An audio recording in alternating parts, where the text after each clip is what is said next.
എനിക്ക് മതി രാജു. അങ്ങനെ ഒന്നും പറഞ്ഞാ പറ്റില്ല. മരുന്ന് കഴിക്കേണ്ടതാ. ഫുഡ് നന്നായിട്ട് കഴിക്കണം. ടേസ്റ്റ് ഒന്നും ഇപ്പം മാഡം നോക്കണ്ട. കഴിക്കും.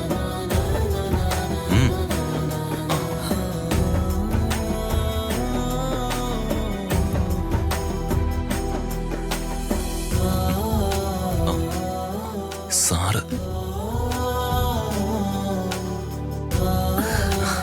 ഇരിക്കരി. നീ ഫുഡ് കഴിച്ചോണ്ടിരിക്കല്ലേ? ഇരിക്ക.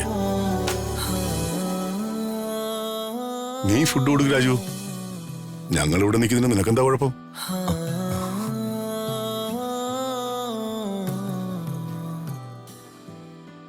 സാർ ബ്രേക്ക്ഫാസ്റ്റ് കഴിച്ചില്ലല്ലോ, എടുക്കട്ടെ? വേണ്ട രാധമേ, ഞാൻ രാവിലെ കഴിച്ചിട്ട് ഇറങ്ങി.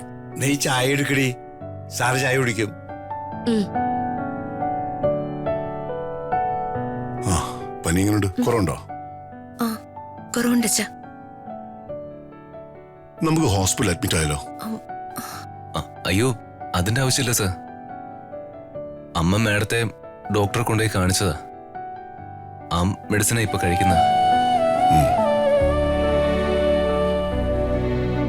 ഹോസ്പിറ്റലിൽ പോണ്ടച്ച. ഇന്നലത്തേക്കാൾ പനി ഇന്ന് കുറവുണ്ട്. പക്ഷേ ഇന്നലെ രാത്രി പനി നല്ല കൂടുതലായിരുന്നു. മാഡം ഉറങ്ങിയിട്ട് പോലുമില്ല.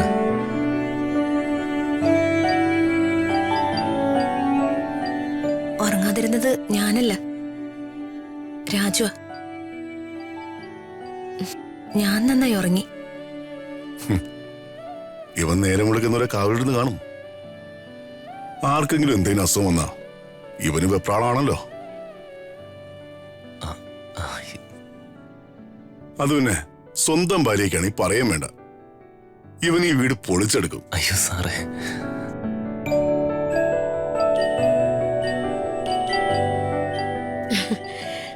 സാറ് പറഞ്ഞത് ശരിയാ.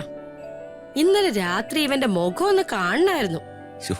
അമ്മേ, ചില പഴയകാല മനുഷ്യരെ പോലെ പനിക്കൂർക്ക് പറിച്ചെടുക്കുന്നു, അരച്ചിവളുടെ നെറ്റിയിലിടുന്നു.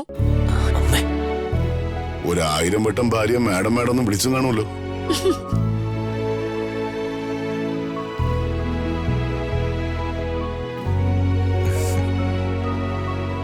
എന്തായാലും നീ കുറച്ചു ദിവസത്തേക്ക് ഓഫീസിലേക്കൊന്നും പോണ്ട. നന്നായി റെസ്റ്റ് എടുത്തിട്ട് പോയാ മതി. ശരി അച്ഛാ. ആ, പിന്നെ ഇവളുടെ പനി കുറഞ്ഞിട്ട് നീ വന്നാ മതി. ശരി സാർ.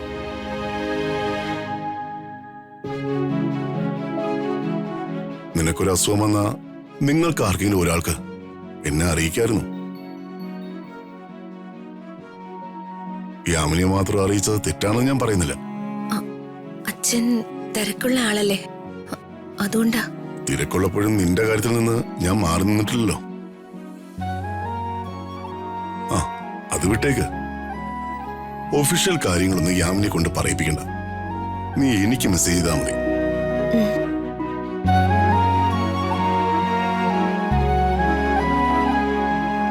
ചേച്ചി പറഞ്ഞത് നുണയാ.